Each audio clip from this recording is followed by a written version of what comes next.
We can cut that in. We can cut that in later. That sounded like a Harley transforming into a tiny bird.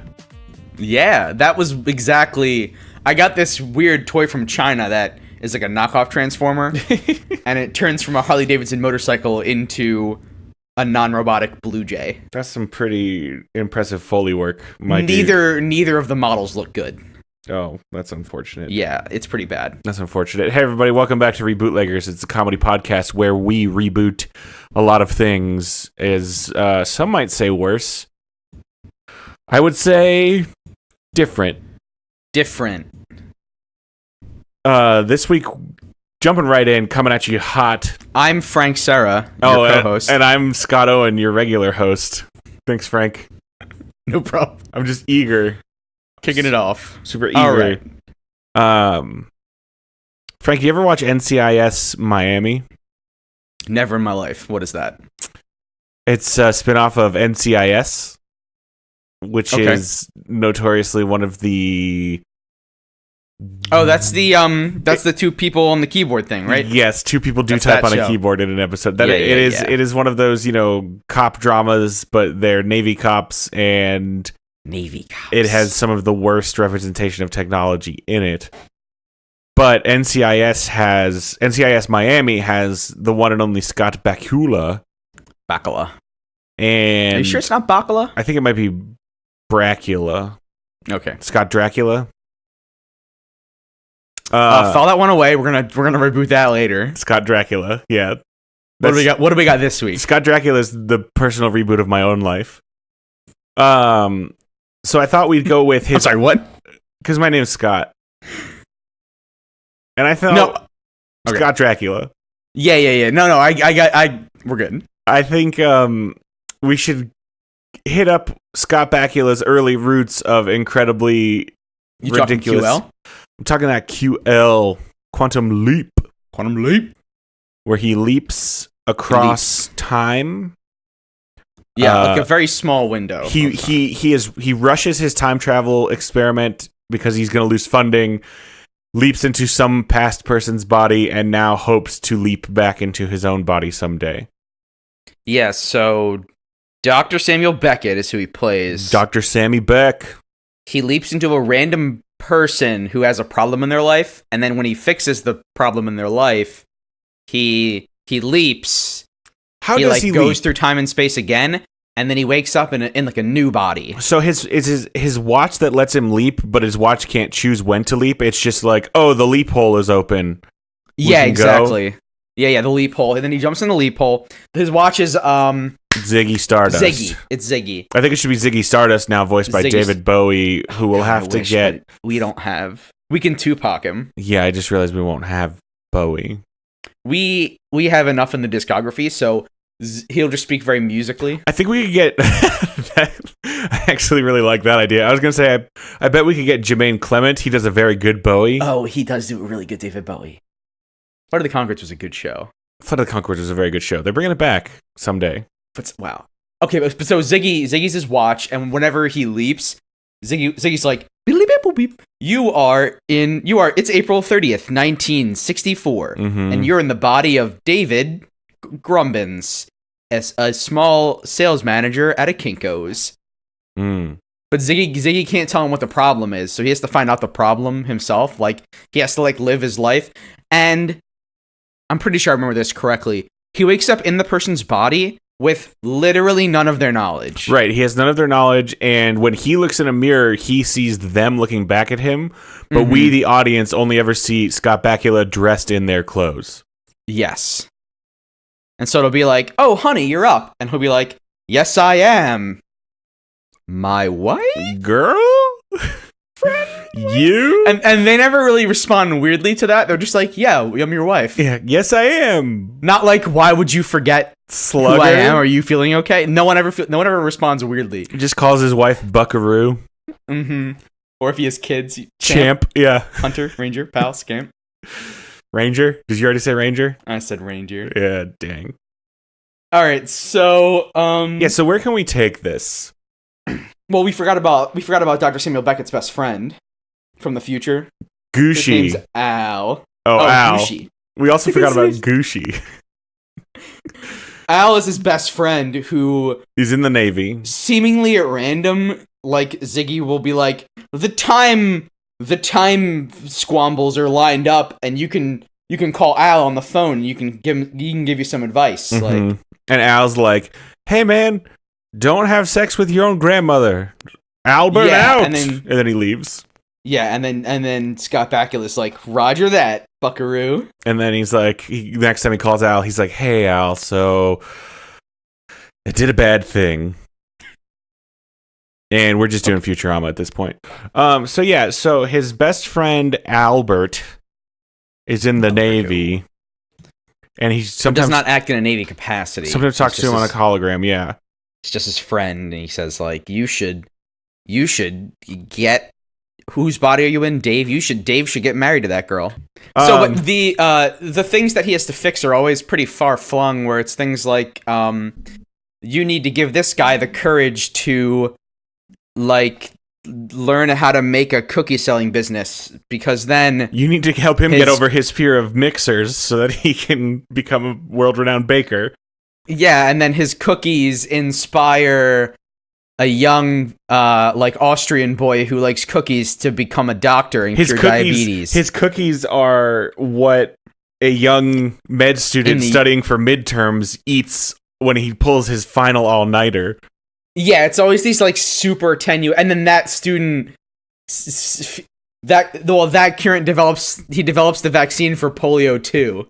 And then Bob Ross gets polio too, and they cure Bob Ross, and he goes on to paint a gorgeous landscape that the president of Cuba sees. Not Cuba, probably. Keep going. The president of Bolivia sees that, and he is inspired to go on a vacation to a mountain town. And then there he gives $1. He gives $1 to a little beggar boy, and that little beggar boy grows up to be Abraham Lincoln. Yep. Boom. That's the kind of, like, super tenuous connections that are established. The actual people he's saving are never themselves incredibly important, but, like, butterfly effect out into snowballs of importance. Yes. And so we got to figure out how to reboot that. And so do we sequel? Do we redo and have it? So a constraint of the show is he can only leap 2 years in which he already existed. So he can only leap between the years of 1953 and 1989, I think. Yeah, that's when the character, like, was alive. Like, in the show, time travel got discovered in, like, 1990 or something. Like, so we're already way behind the curve on that. Do we think there's enough history since 89 that we could just have the show take place present day? Or do we let him leap all across history? Maybe now time travel's been perfected and he can travel anywhere. Okay, here we go. It's just leap. I'm feeling something happen here. All right, pitch it. So he can now time travel. Sammy Bex, as I like to call him. Dr. Sammy Bex. He's now, like, head of the time travel department. And time travel is a regular thing. Heavily regulated? Yeah, maybe it's like only government uses it still, but it's normal. And their new top operative gets quantum leaped. Yes. And he's now stuck. Getting quantum leaped is like a thing that time travelers can catch. Oh, wait. Like, did you hear about Jeff? He got quantum leaped. So, wait, hang on. Now, does getting quantum leaped mean that somebody else leapt into you and everyone knows it? Or that you got stuck in a Scott Bakula situation? Oh, hold on. Let's do what we'll call a breadth first exploration. Okay. Let's tease both ideas for like a minute each and see which one feels better. Okay, so option 1, when you are, quote, quantum leaped, unquote, is when someone jumps into you and they like push you out for a second, and then everyone can tell. Yeah, everyone's like, familiar with time traveling is like, oh, you got leaped. Sorry, who are you? You're riding in Agent 72's body right now. So Agent 72 got leaped. Okay. Yes. So who are you, and how do we help you get out so we can get our friend back? So that would mean that every episode has to take place in the present as they deal with people from the future leaping that into are just their constantly operatives. leaping in, like that Netflix show Travelers, except good. Not to get too editorial. It could be an Orphan Black situation where we have like one actor or actress, but they have to constantly play different personalities. Who's just always leaped into. Right, they're somebody with a lot of range. They're like the leaping focal point, and they're always getting leaped in. Like in the year 2034, whenever someone leaps 2034, they're just getting this dude. Maybe it's like we've gotten time travel down in the future, but there's a cost in that every time traveler has to leap for a little bit or something. Like, I don't know why yet, but so that they make now the organization spans across time, and the people in the past, their specified role is to be a leap vessel. Hole. And so like they can now do controlled leaps, but leaps still have to happen in order for, I don't know, time not to break or something. Uh-huh. So time is breaking. Time is in danger. And leaping is like tying band-aids around it. Yeah, maybe. Because maybe it's like, okay, how about this? Time traveling, as you know, creates a paradox because, you know, there's two of you in the same place at the same time. Or in two different places at the same time. And so you can only do so many paradoxical time jumps before you need to, like, correct. And so every, like, 10th jump has to be a leap where you inhabit someone else's body to, like... And just let it scab over. Yeah. All right, I'm going to stop you because that's a minute. We got to go option B now. Okay, option B. Agent 72. Getting quantum leaped is when instead of ending at your destination, you're in someone else's body somewhere else. And you're stuck for an indeterminate amount of time and hopefully leap back into your own body. Their problems. So in this scenario, top operative Agent 72 gets stuck and Dr. Sammy Beck is like, oh man, I've been there. I know how to do with this. And so he's the new hologram best friend Al. He's the new best friend Al that comes out of the Ziggy Watch. And now the Ziggy Watch is called Zaggy. Yep. Because it's based on the prototype Ziggy. Mm-hmm. But it's Ziggy 2.0, Zaggy. Mm-hmm. Zag. So in this instance... Agent 72 jumps into like just some dude, and now he's got to fix. Do you still have to fix life problems to escape the leap? Yeah, because how about this? So one of the things in the original show is they learn through quantum leaping that like, oh, you're the one who did all these things because they haven't yet happened in your timeline to these people, but we know they happened to them, so it must mean that you did it. Uh-huh. So maybe every once in a while, like, time gets threatened and, like, someone is chosen to leap and correct things. When you get leaped, it's because you have a mission. Yeah. Time is telling you that you have to do your thing right now, right here. Right. Is the Raven involved? Oh. Now you can remind our viewers real quick what the Raven is. So if you recall in our That's So Raven reboot, the Raven is... an extraplanar entity who selects individuals to become the most Raven, but usually they only choose someone who is so Raven. Mm-hmm. And in doing so, the Raven, the Raven seeks to prevent its own death. Yeah, the Raven knows the exact time and date of its own death, and it selects agents throughout time to try to stop that. Right. So. It's also now. It's been a minute now, so we have a branching path, much like Dr. Samuel Beckett, in which we have to choose A or B. Do we? Do you get leapt into, or do you get leapt on a mission? Ooh. What if this is a tough one? Okay, how about this? Let's combine them, and there'll be an episode where. Because now I think that they should be able to leap all across time and space, not just within their own lifetime. Yeah. And at one point, they will establish a leap network. They will leap too far into the future when they're trying to get back home, and then they leap into someone who is that timeline's designated leaper, and they discover that, like, oh yeah, we've learned a lot about leaping since your time. You're actually a big part of how we figured this out, but leaping is what happens when the universe chooses you, and so... we have someone in our timeline who's a designated leaper who can house people like you, and we can give you information and help on how to get back. Okay. Maybe that's like first episode. He gets leaped into their designated leaper, and they give him all the information that he needs to controlled leap. Ooh, now we're gonna introduce. I like it. We're gonna introduce a little bit of secret keeping. Yes, of course. There's secret keeping. He leaps into the future. Drama. He leaps into the future receiver, right? Mm-hmm.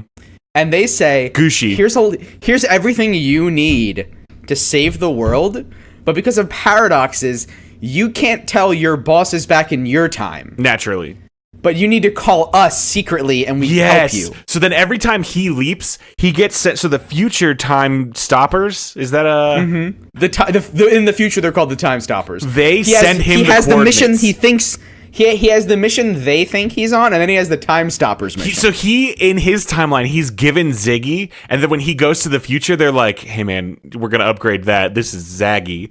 Mm-hmm. And then so every time he leaps, he's actually getting coordinates from the time stoppers in the future, but in his timeline, he has to basically like keep telling his present day superiors that his leaps are accidental and he's really trying, but he's actually going to on purpose places to stop or cause certain events to stop the worst future. Right. So he has to sink the Titanic, because if he didn't, Hitler Jr. would have happened. Yes. Dang. Okay. All right. Are we? Oh man! And then there'll be a scene where there's an iceberg that they're definitely gonna miss, and he like knocks out the pilot, and he like steers the Titanic. I think it's a minor mission though, where it's like so. He has to like save a little kid that's on the boat, but then when he does that, saving that little kid from like falling off the boat when they leave means that little boy distracts the helmsman. Mm-hmm. And then the boat runs into the iceberg. Exactly. It's always I want this to be a little more Final Destination-y, and a little less Dr. Samuel Beckett is a serial killer. Sometimes he's a serial matchmaker. Yeah. There's a lot of marriage engagements. I think he should leap into Hitch in one timeline. Can we just really quick? So, a fair amount of Quantum Leap episodes involve him leaping into the body of a young man. Mm-hmm. And wooing a woman, whether into like dating or stepping it up into like a marriage engagement. Mm-hmm. How absolutely bonkers would it be if you woke up the next day and you didn't really remember much about the day before, and then a woman walks into the room and says like, I'm really glad we're dating. And you're like, me too. Yeah, like kiddo. You just lose all agency in your own life at that point. Yeah, that's not cool. He basically forces people to date each other, and exclusively men to date women. It's always he goes into a man's body. Yeah, I think he's gonna quantum leap into some other people, into some women, into some not white men. Does Dr. Samuel Beckett ever leap into a woman? It looks like no. It looks like no. Only one episode did he leap into a woman. Okay, so Gushi. Let's talk about Gushi. I think this is an important character we need to talk about. The Goosh. There's a character in the original show whose name is, what is it? Something Dr. Gooshman? It is, one second, Irving Gooshman, a.k.a. Gooshi, a.k.a. Goosh, a.k.a. the Gooshman. He's the project's head programmer in the original show. I think now we've got a new Gushi who is, in the future, Time Stoppers. I'm thinking like a Felicity Smoke Oracle situation, but not terrible. Okay. Her name's Felicity, right? In Arrow? Yes. And so now Gushi the Sixth. Maybe Gushi's a title. Head programmer always gets to be called Gushi. The Gushi is a title. Oh, how about this also? Let's go a little Rick and Morty with it, where instead of only jumping timelines, he's also jumping alternate timelines, different dimensions. Yeah, so he'll be in this. He'll be talking to this universe's Gucci about his universe's Gucci. Because there is, hold on a second. Because there is quantum wave smashing, where fixing something in one reality can send ripples out through the multiverse and affect a second one. Yeah, or sometimes he just gets sent into another universe and he's like, well, I'm here, how can I help? Yeah, sometimes he just, like, really wants to try the pie. Or maybe has the futures, have they, discovered parallel universe travel, and so it's this whole network of, like, we can leap into other universes and help them out when they need it. Yeah, or to, like, if one universe invents, like, the best peach cobbler. Yeah, that's definitely a leap. How about this? Each universe has its own time stoppers, and when it comes to, altering their own past, they do it in-house. But sometimes you gotta leap into an alternate universe to change something bigger, and so that's where the dedicated leaper role Yeah, and gets then filled. when you leap and you, like, hit the other universe and you just get in there, you find you gotta fix what you gotta fix. You gotta eat what you gotta eat. Every universe has, like, a signature best dessert. Yeah, and you gotta steal. I think that our universe's signature dessert is probably, like, we have the best ice cream. Yeah, I don't know. Our universe has some really good desserts. Ice cream is a pretty top one. Or, like, chocolate lava cake. Maybe we got the best pizza. Yeah, well, that's not a dessert. And dessert pizza, I don't want to get into it. Dessert pizza is not dessert either, and it's also not pizza. No, that ain't nothing. It's basically just like a Cinnestick. It's just kind of like a disappointment. We're getting a little bit off topic. Fuck you, Domino's. That's actually, this is something that we do that's called a reverse sponsorship. Well, sponsored by Pizza They don't Hut. pay us to not say bad things. Sponsored by It's more of a blackmail situation. Yeah, well, no, legally it's not, and that's important. It's legally distinct from blackmail. Legally distinct from blackmail. This is everybody.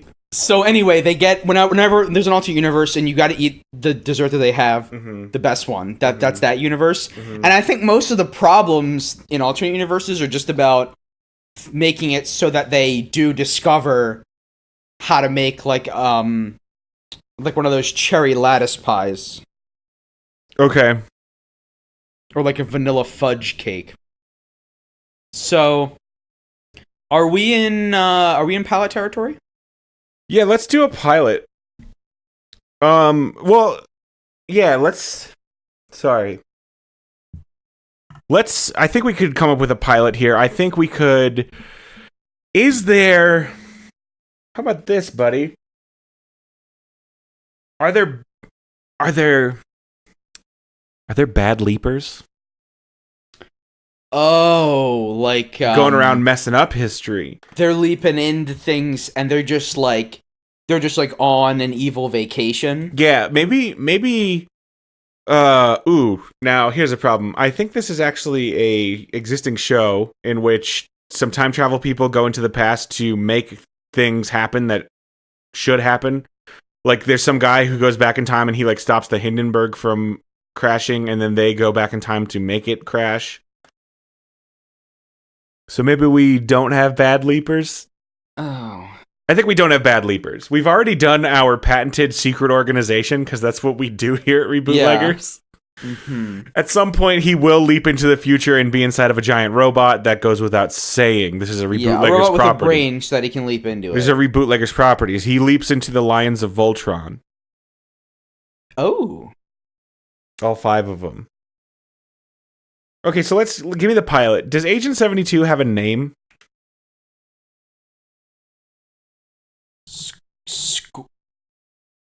How about Sammy Beckett Jr., but she's a girl? I was trying to think of like a cleverer way, but there really isn't anything you can do with Samuel Beckett. Right, but she's a girl named Sam. Samantha Beckett. A girl named Samantha Beckett. Samantha Beckett. And in the future, they put the It's a weird pronunciation. They put the stress on the weird Samantha. parts of Samantha, and she's probably British. Samantha. My name is Samantha Beckett. And inexplicably British, I should say. She just Like Scott Bakula had a kid, and then they just moved. Well, in the future, nationality lines have been blurred. It's a one world government. We're all. It's just called the world. Mm-hmm. Yeah. Okay. So does she is this like is leaping like do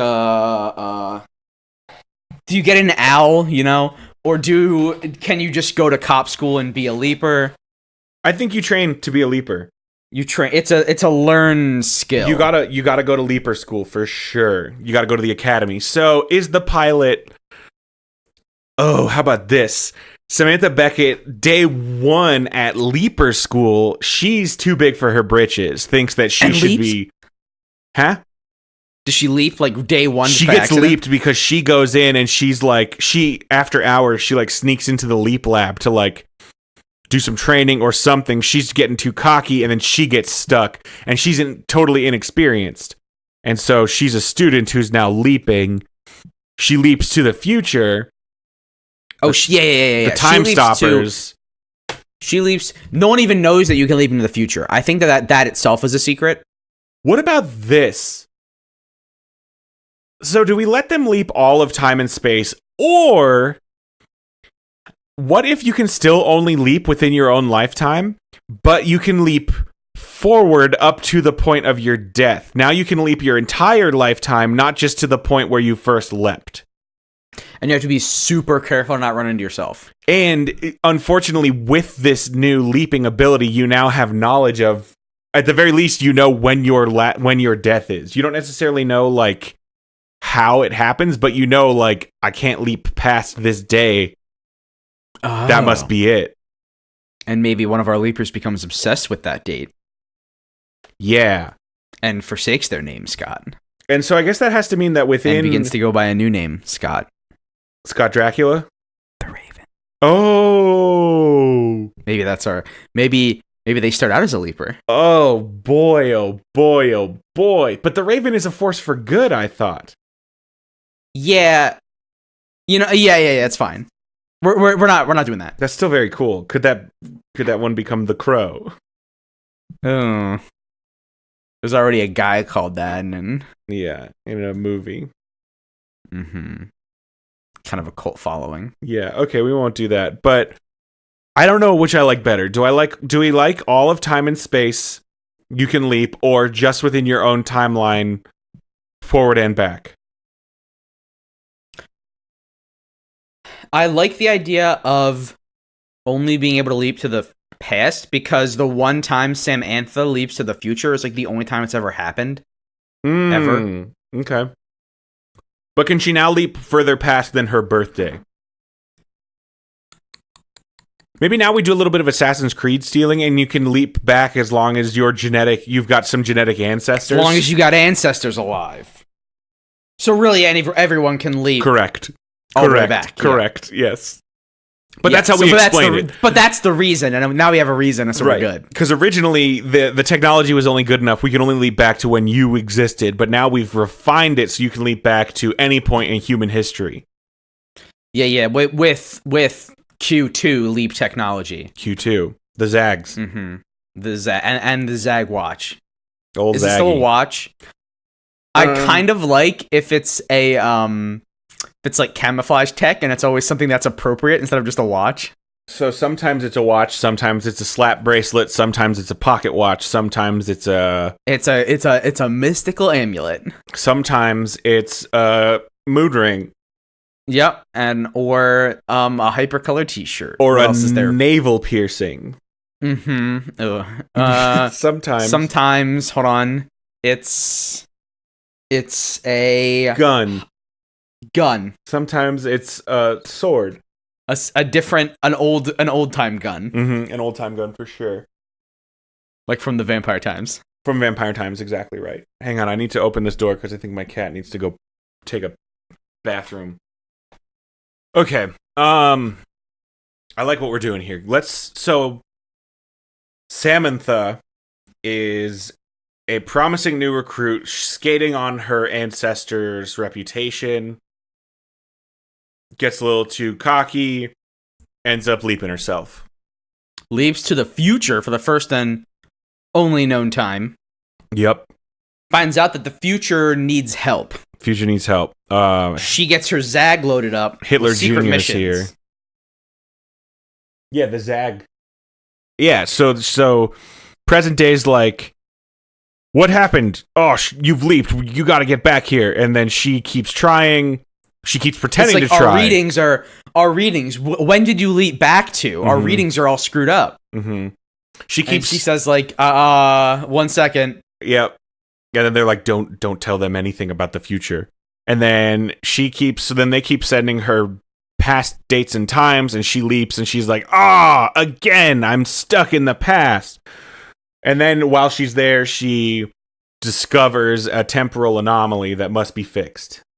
Mm-hmm. So she leaps back into the body of Genghis Khan. All the way back. The progenitor of most of humanity. She leaps back really straight into usually. So the traditional. No, she won't go into Genghis Khan. She'll go into like Genghis Khan's right hand man. She'll go into Genghis Khan like a infant boy in the. Well, it can't be an infant boy. You can't really accomplish much as an infant. Yeah, well, not anything that's really worth it. We'll do an episode where she leaps into the body of a baby. Mm-hmm. Because so the traditional QL formula is that you don't leap into the person that actually does the important thing. You leap into the person that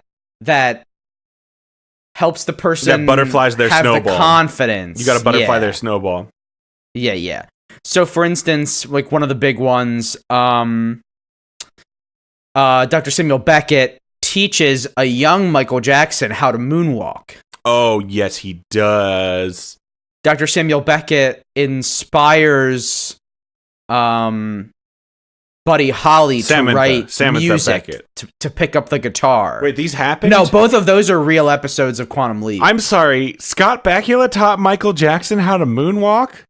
Yeah, he what the hell, white people? He told Buddy Holly, like, hey, you should pick up the guitar. And then you should get in this plane. And then he shot the plane down. Yeah, maybe not that much. This is a weird one that seems so. This is actually from the Wikipedia article. I never saw this episode. Dr. Samuel Beckett in the original show gave a choking Dr. Henry Heimlich the Heimlich maneuver. No. And then left, and then Dr. Henry Heimlich was like, that was a cool maneuver. That was my maneuver, except now they don't call it that maneuver because the Heimlich family got sued too many times by people doing it wrong. Now they call it yeah, it's called abdominal thrusting, which is not. That's what I call it in the bedroom. How? You know what? No, never mind. All right. Moving on. So now we're back to Samantha. That was a whole thing. Yeah. So are we going to be that on the nose about this, Frank? Are we going to keep that on the noseness up? Is she going to inspire Weird Al into parodies? There's going to be a lot of camera winks. Is she going to meet Weird Al and be like, you know what's funny? It's making fun of songs. Yeah, you know, Albert, you could be. I think his name's Alfred, actually. You know, Alfred, you're so normal, but you could be. You could be weirder. Weirder. Have you ever thought about just being a little weirder? Okay. And then he looks right at the camera and he says, weirder. Okay. And then that's. Yep. All right. Who else can she create? Well, she also, I think, actually does some missions probably. Like she goes to an alternate universe where America lost the Revolutionary War. Yeah, we're all British. And she gets to try some very nice tea cakes. Mm-hmm. So, anytime she jumps into an alternate universe, it is strictly pastry-oriented missions. Well, dessert-based, not strictly a pastry, but... Pastries are really the only desserts that I'm interested in. Yeah, that it's pastries. Pastries and cookies, I guess. Yeah, cookies are good too. So, you know, she jumps later. I think it's like only a few per season or alternate universe. Mm-hmm. She jumps to a universe where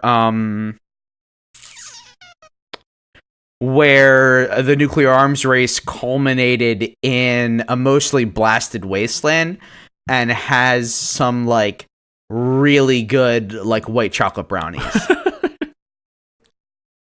Okay. And then she meets the Beatles and says, "Hey, what if you made your music but like weird?" I think I want to get a little more. So she goes and she meets. Give me a big butterfly event that she can make happen. Yeah. She meets a 12-year-old George Harrison. George Henry Harrison? Oh, George Harrison from Wham? No, not from Wham. That's George Michael. The Beatles one. And she says, George you Harrison. and your friends should play music together, and then winks at the camera. Okay. And then then the Beatles happened because they weren't going to do that before. They were going to make a lemonade stand. Okay. And then they were going to make a lemonade stand.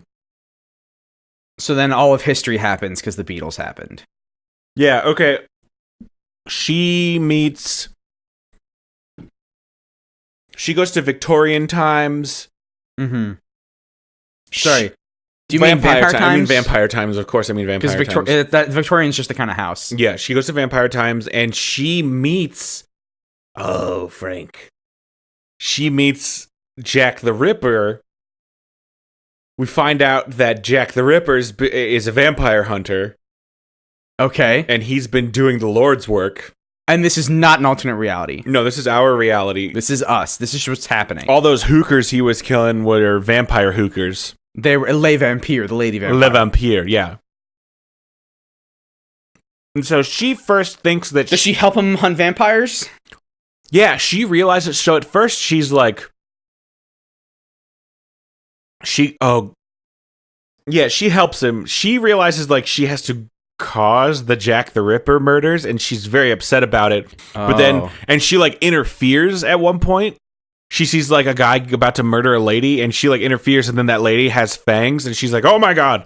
And then he says, and then that guy saves her, and then he's like, "They call me Jack the Ripper, the Vampire Ripper, Jack the Vampire Ripper. Hello, my name is Jack the Vampire Ripper. They call me that because I rip the vampires pretty good."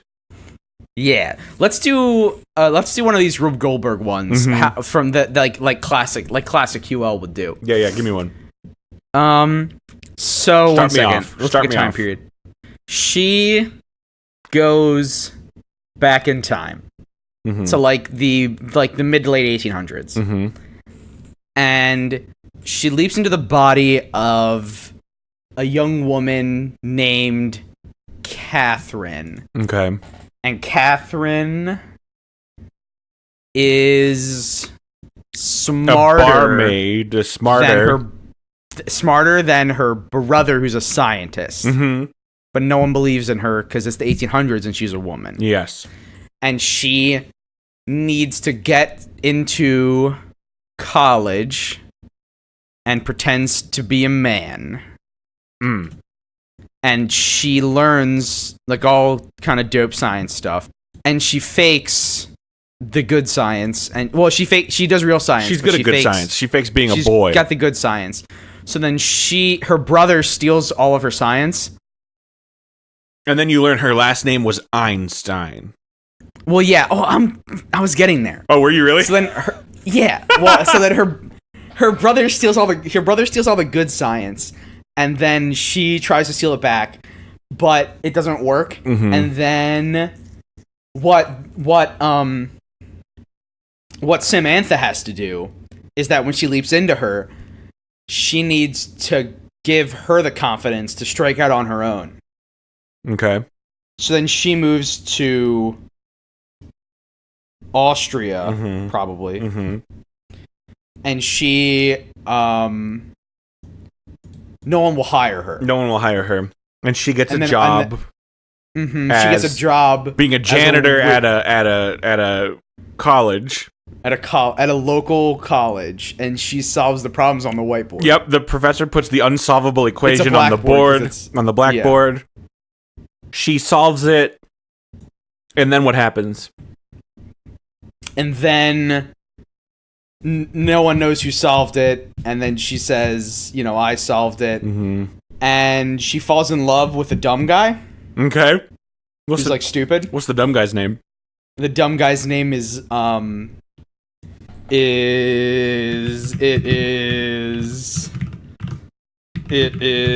Louis Pasteur.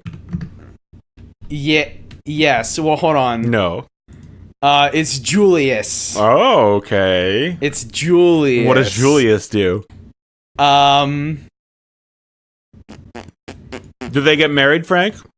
They get married, and Julius... And they find love even though she's so smart and he is so dumb? Yes. Okay. Beautiful story. And then they have a kid. And what's his name? And his name is Rudolph, if I'm reading... his name is Rudolph. And then Rudolph gets married and has a kid. Uh-huh. And then that kid they name him Albert. Oh! Albert Steinberg. Yeah. Well, just Einstein. Oh, this is Albert Einstein. Okay. Yeah, this is Albert Einstein. And then... So Samantha did that. And then Einstein does all the stuff that he does. There we go. That's a good one. And so does she get to like ghost leap forward to see the fruit of her labor? I think that normally no one can, but that her Zag 2 lets her peek. It just lets her montage through the butterfly snowball that she started. Yeah, and it's like, all right, Einstein's back on track, and then she like pieces out. Yes. That's a good first episode. Yeah, and then it goes to the future, and the future people that gave her the Zag 2 watch are like in a meeting with and they're like, did the pest operative make contact? And it's like, yes, sir. And it's like, good. And you gave her the mission? And it's like, yes, sir, we did. And it's like, good. We can never let her know the truth. No, sir. And then it like zooms out. Because they also have a secret. But maybe they're not evil, but it's a secret. Yeah, it's just a secret because that's how you get drama. That good drama. Gotta milk those secrets. Okay, and then how about this? She causes the Black Eyed Peas to happen in a failed episode. She fails her mission, and the Black Eyed Peas still exist. And the Black Eyed Peas happen, and it's very 2008. Mm-hmm. It's very period specific. She also causes Fall Out Boy. People are listening to Sean Kingston on the radio, and there are like okay looking cell phones, but still like a lot of razors around. Yeah, who's Sean Kingston? He's a rapper. Cool. That was around that time. Yeah, that sounds familiar. He did what was that song? 1 second. He did Beautiful Girls. Oh yeah, that's You're Too Beautiful and That's Why It'll Never Work. Yeah. Wow, that guy doesn't know what he's talking about. Yeah, he was bigger on that time. Yeah, okay. Well, you know what we haven't done in a while? Yeah. We haven't cut it or print it. Shipped it or put it in a pizza pouch. We haven't pizza pouched it. We've been slacking. We record every week, but we forget this stuff seemingly at random. And we do apologize to you, our listeners. You deserve better, and you know what? We're going to strive to do better. Product, and we really haven't been delivering. You know, we need to reboot ourselves, Frank, and really get it back in the game. We need to become the reboot leggers. Oh, the reboot leggers. Yeah. All right. Well, I think that's a good. So Samantha, I'm thinking at least 4 seasons. She will get home. She'll fix all of time. It'll be a great show. And it turns out that the secret that the future people were keeping is that the director of the future time police is Samantha, but that's why they were never allowed to talk to each other directly, because it'd be a paradox. Oh, dip. She also does meet the ghost of Christmas future and inspires him to mess with Scrooge. Yeah. That's not the angle that I thought that... Oh, yeah, I'm into it. Yeah, because she's from the future, you know? Because she's from the... Yeah. So, Ghost of Christmas Future. All right, cool. Well, thanks, everybody, for listening. We really appreciate everyone who has liked and subscribed on iTunes. Please, those of you who haven't, write us a review. It really helps us out. Tell all your friends. We would love to see the show grow a little bit more. Until next time, I'm Scott Owen. I'm Frank Sarah. Frank, what's our password for next week? I think our password for next week is... When are we? Oh, pretty good. Yep. Classic.